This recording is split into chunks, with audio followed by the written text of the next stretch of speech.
আজি আমি চাম এটা পাৰফেক্ট স্কোৰ আমি কেনেকৈ পাব পাৰোঁ। সদায় মনত ৰাখিবা, পাৰফেক্ট স্কোৰৰ শেষত ইউনিট ডিজিটটো কেতিয়াও 2, 3, 7 আৰু 8 কেতিয়াও হ'ব নোৱাৰে। আৰু কি কি হ'ব পাৰে? হ'ব পাৰে 0, 1, 4, 5, 6, 9। সদায় এটা পাৰফেক্ট স্কোৰৰ শেষত সদায় এইকেইটা সংখ্যাই পাম। আমি কেনেকৈ পাম?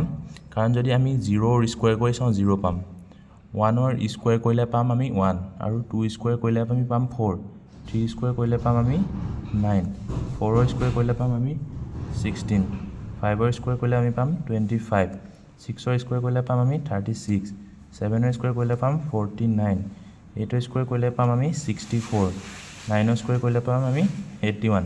সদায় মন কৰিবা 0, 1, 4, 9, 6, 5, 6, 9, 4, 1 আমাৰ এই সংখ্যাকেইটাই সদায় ৰিপিট হ'ব। আৰু সদায় এটা পাৰফেক্ট স্কোৰৰ শেষত এইকেইটা নাম্বাৰ কেতিয়াও হ'ব নোৱাৰে।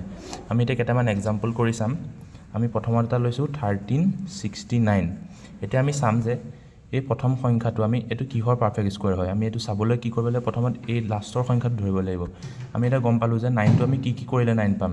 হয়তো আমি 3 স্কোৱাৰ কৰিলে লাষ্টত ইউনিট ডিজিটটো 9 পাম, আৰু আমি কি কৰিলে পাম? আমি 7 কৰিলে ইউনিট ডিজিটটো 9 পাম। এতিয়া হয়তো 3 হ'ব, নহয়তো 7 হ'ব। তাৰপিছত আমি চাম এই প্ৰথমৰ এটা সংখ্যা বাদ দিম। তাৰপিছত আমি এই সংখ্যাটোৰ শেষ পিছতে যিকোনো এটা পাৰফেক্ট স্কোৱাৰ আমি বিচাৰি চাম। কি আছে? 9 আছে। 9টো কিহৰ পাৰফেক্ট স্কোৱাৰ? 3ৰ। হয়তো 33 হ'ব, নহয়তো 37 হ'ব। এতিয়া কেনেকৈ আমি গম পাম 33 হয় নে 37? তেতিয়া আমি কি কৰিব লাগিব? আমি এই 3ৰ পিছৰত কি এটা সংখ্যা আছে? 4 আছে। 3ৰ পিছৰটো সংখ্যা, যিটো সংখ্যা 3ৰ পিছত আছে সেইটো হ'ল 4। 3 4 গুণ 12। 3 12তকৈ এইটো আমি ডাঙৰ নে সৰু চাম। এইটো 12তকৈ যিহেতু ডাঙৰ, আমাৰ পাৰফেক্ট স্কোৱাৰ হ'ব 37ৰ যিটো পাৰফেক্ট স্কোৱাৰ হয়। আৰু এটা নেক্সট এক্সাম্পল আমি লৈছোঁ 2116। এতিয়া আমি প্ৰথমত কি চাম? 6। আমি কি কৰিলে 6 পাম? হয়তো আমি 4ৰ স্কোৱাৰ কৰিলে 6 পাম, নহয়তো 6ৰ স্কোৱাৰ কৰিলে আমি 6 পাম। হয়তো 4 হ'ব, নহয়তো লাষ্টত 6 হ'ব। এতিয়া আমি কি চাম বুলি কৈছিলোঁ? প্ৰথমত এই সংখ্যাটো বাদ দিছোঁ। তাৰপিছত আমি চাম 21। 21ৰ শেষ পিছতে কি আছে? 16 আছে। কিহৰ এইটো? 4ৰ। হয়তো 44 হ'ব, নহয়তো 46 হ'ব। এতিয়া আমি তাৰপিছত কি চাম? 4ৰ লগত 4ৰ পিছৰ সংখ্যাটো আমি পূৰণ কৰি চাম। তেতিয়া আমি কিমান পাম? 20 পালোঁ। এতিয়া এইটো 20তকৈ ডাঙৰ নে সৰু? যিহেতু ডাঙৰ, এনচাৰটো হ'ব 46। তাৰপিছত আৰু এটা এক্সাম্পল লৈছোঁ 7569। আমি প্ৰথমত কি চাম? লাষ্টৰ সংখ্যাটো। 9টো কিহত কৰিলে পাম? হয়তো আমি 3 স্কোৱাৰ কৰিলে পাম, নহয়তো আমি 7ৰ স্কোৱাৰ। 3, 7। এটা সংখ্যা বাদ দিছোঁ, তাৰ পিছৰ সংখ্যাটো ধৰিম 75। 75ৰ শেষ পিছত পাৰফেক্ট স্কোৱাৰ কি আছে? 64 আছে।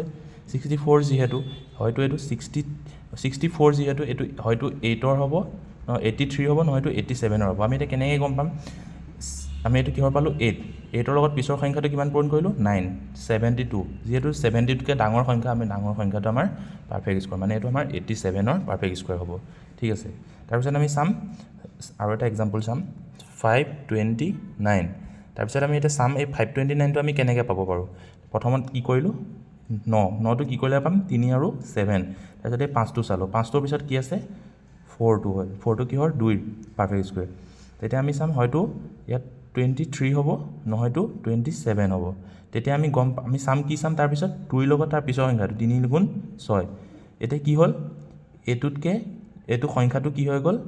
সৰু হৈ গ'ল। 6তকৈ এইটো সৰু। তেতিয়া আমি সৰু সংখ্যাটো পাৰফেক্ট স্কোৱাৰ হিচাপে ল'ম। ধন্যবাদ।